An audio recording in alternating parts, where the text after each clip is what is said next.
अखिलेश यादव की साइकिल को पंचर करने के लिए मायावती ने तैयार किया बड़ा प्लान। मायावती की इस नई रणनीति से अखिलेश यादव से बहुत आगे निकल जाएगा बीएसपी का हाथी। यहां तक कि 2007 की तरह फिर से यूपी में बसपा की सरकार भी बन सकती है। मायावती ने जो प्लान तैयार किया है वो सियासत के सभी समीकरणों को बदल देने वाला है। उत्तर प्रदेश में बीजेपी, सपा, कांग्रेस सभी ने अपने सियासी पत्ते खोले, लेकिन मायावती इस दौरान शांत रही। लोगों को लगने लगा कि यूपी में सिर्फ योगी अखिलेश के बीच एक तरफा मुकाबला होने वाला है, लेकिन अब मायावती ने अपना ट्रम्प कार्ड खोल दिया है और अगर ऐसा होता है तो बीएसपी फिर से सत्ता में आ सकती है। बीएसपी मतलब मायावती और मायावती का मतलब दलितों की मसीहा। इसीलिए कहा जाता है कि दलित कुछ भी कहें लेकिन वोट मायावती को ही देते हैं। उत्तर प्रदेश में दलितों की आबादी करीब 20% है। इसे मायावती अपना वोट बैंक मानती है। मायावती के फिलहाल सबसे भरोसेमंद नेता सतीश चंद्र मिश्र हैं। मायावती को इस बार पता है कि कुछ भी कर लें लेकिन उनकी सरकार नहीं बनेगी और इसीलिए उन्होंने अपना प्लान बी तैयार किया है। उड़ते उड़ते खबर आ रही है कि मायावती अब सतीश चंद्र मिश्र को उप मुख्यमंत्री का दावेदार बनाने जा रही हैं और इसका ऐलान अगले 2 दिनों के अंदर कर सकती हैं।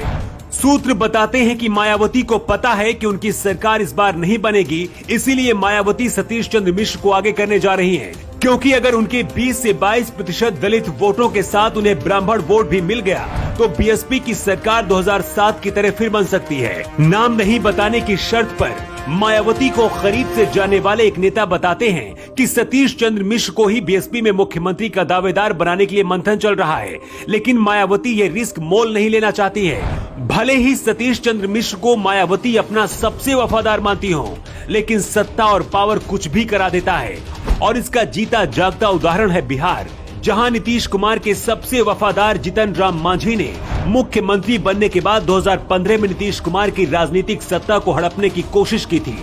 योगी आदित्यनाथ और बीजेपी दावा करती है कि उनके शासनकाल में अपराधियों का बुरा हाल है, लेकिन ये कारनामा मायावती एक बार नहीं बल्कि कई बार कर चुकी है अपनी सरकार में। मायावती राजा भैया जैसे बाहुबली नेताओं को भी जेल भेज चुकी हैं। इसीलिए कुछ लोग कहते हैं कि मायावती जैसा सख्त कोई दूसरा मुख्यमंत्री अब नहीं हो सकता। बताया जा रहा है कि मायावती के पास एक और प्लान है और वो है बीजेपी का साथ। मायावती ये मान चुकी है कि 2019 के चुनाव में सपा से गठबंधन करना उनकी भूल थी और वो गेस्ट हाउस कांड को कभी भी भूल नहीं सकती हैं।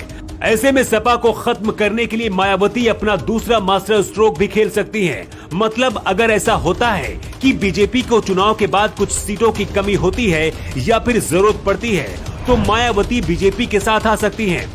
और अगर ऐसा होता है तो बीजेपी के सामने मायावती सतीश चंद्र मिश्र को उप मुख्यमंत्री बनाने का प्रस्ताव रख सकती हैं। अगर सतीश चंद्र मिश्र उप मुख्यमंत्री बनते हैं तो इससे उत्तर प्रदेश के ब्राह्मणों के पास ये संदेश जाएगा कि मायावती ब्राह्मण हितैषी है, क्योंकि अभी तक बीजेपी को ही ब्राह्मणों की पार्टी कहा जाता है। लेकिन अगर सतीश चंद्र मिश्र की एंट्री होती है या फिर उन्हें उप मुख्यमंत्री बनाया जाता है तो इसके बाद ब्राह्मण वोट बैंक बटेगा और इसका फायदा मायावती को अगले चुनाव में मिलेगा और इस तरह से मायावती अखिलेश यादव को पीछे छोड़कर आगे निकल सकती हैं। सिर्फ अखिलेश यादव ही नहीं बल्कि इससे मायावती योगी और बीजेपी को भी टक्कर देने में सफल हो सकती हैं। ब्राह्मण और दलित का समीकरण बिठाकर मायावती फिर से सत्ता में आ सकती हैं। क्या मायावती को सतीश चंद्र मिश्र को मुख्यमंत्री या फिर उप मुख्यमंत्री का दावेदार बना देना चाहिए? अगर सतीश चंद्र मिश्र को बीएसपी उप मुख्यमंत्री का चेहरा बनाती है तो क्या होगा? आप क्या सोचते हैं? कमेंट बॉक्स में इसका जवाब दे सकते हैं। न्यू टाइम्स के लिए ब्यूरो रिपोर्ट।